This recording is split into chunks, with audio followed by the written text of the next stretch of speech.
नमस्कार दोस्तों। डिबेट थोड़ी पुरानी है लेकिन है बहुत ही मज़ेदार, क्योंकि हर कोई संबित पात्रा को सुनना चाहता है। इसलिए आज मैं ये क्लासिकल डिबेट में फिर से लेकर आई हूँ आपके सामने दोस्तों, जिसमें गाली वाली मैडम की बुरी तरह रगड़ाई होती है संबित पात्रा के द्वारा। उसके बाद गाली वाली मैडम पूरी तरह आग उगलने लगती है और डिबेट में गाली ग्लौज करने लगती है प्रवक्ताओं व एंकर के साथ। डिबेट बहुत ही शानदार और जानदार होने वाली है गाइस। चलिए देखते हैं, और साथ में अच्छी लगे तो लाइक और कमेंट ज़रूर करना। चैनल पर पहली बार आए हैं तो सब्सक्राइब करना ना भूलें।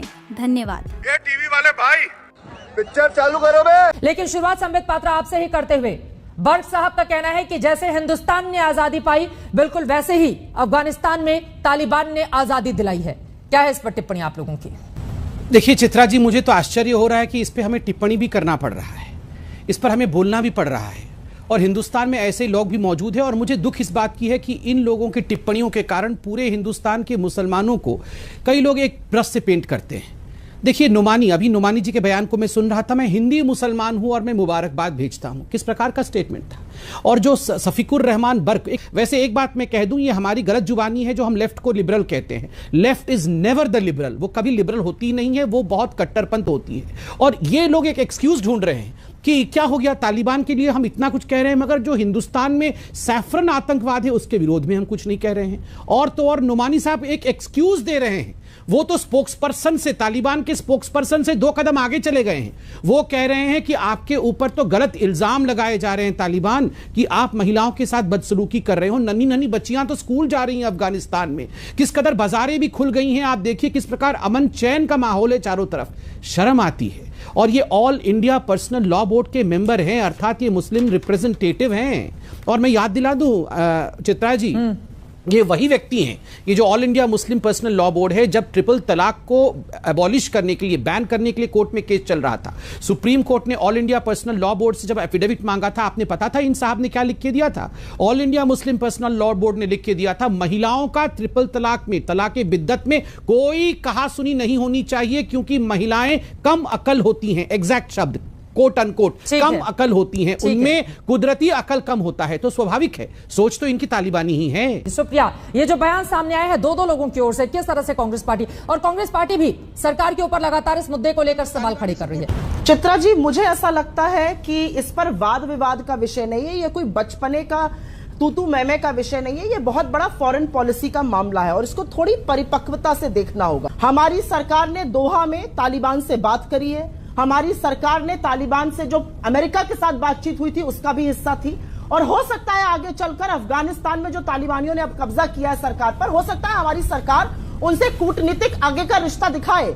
अगर मोदी जी कल को तालिबान के हेड ऑफ गवर्नमेंट से मिलते हैं, अगर अफगानिस्तान में वो गवर्नमेंट रही, तो क्या हम उसको सजेशन कह देंगे? मुझे ऐसा लगता है सरकार को तुरंत देश को भरोसे में लेकर अपना स्टैंड क्लियर करना चाहिए कि क्या हम तालिबान की जो लोगों ने कब्जा किया सत्ता पर, उनको रिकॉग्नाइज करते हैं या नहीं करते हैं। जो उन्होंने पहले बेटियों के साथ, बच्चों के साथ किया, वो बर्बरता है, वो क्रूरता है, वो अमानवीय है। लेकिन सरकार को स्टैंड क्लियर करना पड़ेगा कि सरकार का तालिबान से क्या संबंध है। फॉरेन पॉलिसी का जो विषय है वो विपक्ष नहीं तय कर सकता है, वो सरकार को तय करना पड़ेगा। और इसलिए जरूरी है कि पूरा देश जाने कि हमारी चुनी हुई सरकार का आखिरकार तालिबान में जो हो रहा है उस पर क्या स्टैंड है। बहुत सारे देशों ने अपना स्टैंड क्लियर कर दिया है, हमारा भी स्टैंड ये क्लियर होना जरूरी है। ये कंफ्यूजन अच्छा नहीं है देश के लिए, ये मैं कहना चाहता हूं। संबित पात्रा जी, जवाब दीजिए। चित्रा जी, अभी भी हमारे हिंदुस्तानी अफगानिस्तान में फंसे हुए हैं। 300 से अधिक हिंदुस्तानी वहां फंसे हुए हैं। कल एक बड़े जत्था को मोदी जी की सरकार बचा के हिंदुस्तान लाई। जब तक हमारा एक एक हिंदुस्तानी सुरक्षित नहीं लौटा जाएगा, हिंदुस्तान नहीं आ जाएगा, हम कन्फ्रंटेशन कैसे खोल दें? आप क्या चाहती हैं, सड़क पे हिंदुस्तानियों को पकड़ पकड़ के भून दिया जाए? कतई नहीं। एक एक हिंदुस्तानी का जान हमारे लिए बिल्कुल सर्वधार्य है। हम उनको बचाएंगे, उसके बाद हम जिस विषय पे बोलना है बोलेंगे। ये कांग्रेस तो भड़काएगी, उनके लिए तो मरे वो हिंदुस्तानी, उनको क्या जा रहा है, ये तो राजनीति करेंगे यहां पर। मगर हमें यहां एक एक जान की चिंता करना, हम यहां पर कन्फ्रंटेशन शुरू कर दें, हम यहां लड़ाई शुरू कर, हमारे एम्बेसी के लोग तो सारे आ गए हैं। हमने तो वहां दूतावास बंद कर दिया है, वहां दूतावास तो खुला नहीं हुआ है। फिर संशय क्यों है, फिर शक क्यों है? आप बोल रही हैं तालिबान के खिलाफ यहां पर आप शुरू कर दीजिए जंग। हम यहां पर जंग शुरू कर देंगे, कल वहां पर हमारे हिंदुस्तानियों को पकड़ पकड़ के भूनना शुरू कर दिया जाएगा। अभी डिप्लोमेसी क्या कहती है? अभी डिप्लोमेसी कहती है घर वालों को बचाइए। अभी आप लड़ाई झगड़ा वाक युद्ध शुरू मत करिए, पहले लोगों को बचा के ले आइए, फिर जो करना है करिएगा। वही काम सरकार कर रही है। कांग्रेस को आप देखिए, मतलब रत्ती भर की पेशेंस नहीं है, ऐसा करना चाहिए वैसा करना चाहिए। फिर यही लोग वो लोग हैं जिन्होंने पहली बार सैफरन टेरर, ये सैफरन टेरर किन्होंने कॉइन किया था? बाहर जाके विदेश में लंदन में तालिबान की कंपैरिजन बीजेपी की सरकार के साथ पहली बार किसने किया था? ये राहुल गांधी ने किया था। ये मुस्लिम ब्रदरहुड के साथ कंपैरिजन आरएसएस और बीजेपी का किसने किया था? ये राहुल गांधी ने किया था। ये शफीकुर बर्क ने तो बाद में किया है। भड़काने का काम करती है कांग्रेस पार्टी, मौजूदा हालात को नहीं समझती क्या? चित्रा जी, मैं कुछ कहना चाहती हूं। बिल्कुल, आप ही से ये सवाल है सुप्रिया जी। मुझे ऐसा लग रहा था मुझे ऐसा लग रहा था कि जब स्थिति इतनी गंभीर है तो थोड़ी परिपक्वता से बात होगी, थोड़ा नेशनल इंटरेस्ट ऊपर रख के बात होगी, तुच्छ राजनीति नहीं होगी। लेकिन कैसे वो बच सकते हैं इनसे, उनका तो चरित्र आप जानती ही हैं। तो अब मैं बता देती हूं, IC 814 के मामले में दुर्दांत आतंकवादी मौलाना मसूद अजहर को, जरगर को किसने छोड़ा? तालिबान से दोहा में आपने मल्टीपल राउंड ऑफ बातें करी हैं। आप यहां पर बैठकर डिबेट कर रहे हैं, तालिबान को गाली दे रहे हैं और आप कह रहे हैं कि उनको उकसाया ना जाए। तो भाई, भारत सरकार को अपना इशू क्लियर करना जरूरी है। मैं एक छोटी सी बात कह के अपनी बात खत्म करती हूं। फॉरेन पॉलिसी बहुत मैच्योर डिसीजन होता है। आप डोमेस्टिक ऑडियंस की ताली के लिए फॉरेन पॉलिसी नहीं बना सकते हैं। आज हमारा एक फ्रंट पाकिस्तान से खुला हुआ है, एक चीन से खुला हुआ है। अफगानिस्तान का जो तालिबान है वो पाकिस्तान से ऑपरेट करता है। जैश ए मोहम्मद, लश्कर ए तैयबा, वो दुर्दांत आतंकवादी, उनको पाकिस्तान शह देता है। मैं जानना चाहती हूँ कि सरकार को एक स्टैंड लेना पड़ेगा। चित्रा जी, मैं सिर्फ एक चीज पूछना चाहती हूँ, जो हमारा नॉर्थ ईस्ट आग में झोंक दिया गया है, उसकी बात कौन करेगा यहाँ पर? ठीक है, मेघालय हो, मिजोरम हो, नागालैंड हो, इसके बारे में कौन बात करेगा? ठीक है, हम अफगानिस्तान की चिंता करें, अपने देश की आंतरिक सुरक्षा की चिंता कब करेंगे? गृह युद्ध की स्थिति है। चित्रा जी, अब मैं बोल सकता हूं? धन्यवाद। जल्दी से चित्रा जी, यहां कहा गया कांग्रेस पार्टी की प्रवक्ता की तरफ से कि मैच्योरिटी की आवश्यकता है। मैं देश की जनता के ऊपर छोड़ता हूं, इतने बड़े चैनल में लोग ये वाद विवाद देख रहे हैं। कौन मैच्योर है? ये राहुल गांधी मैच्योर है या मोदी जी मैच्योर है? ये डिसाइड देश की जनता कर लेगी, मैं और कांग्रेस के प्रवक्ता नहीं करेंगे। छोड़ दीजिए देश की जनता के ऊपर। सज्जनहार जी बैठे हैं, उनसे आप पूछ लीजिए, वो बता देंगे।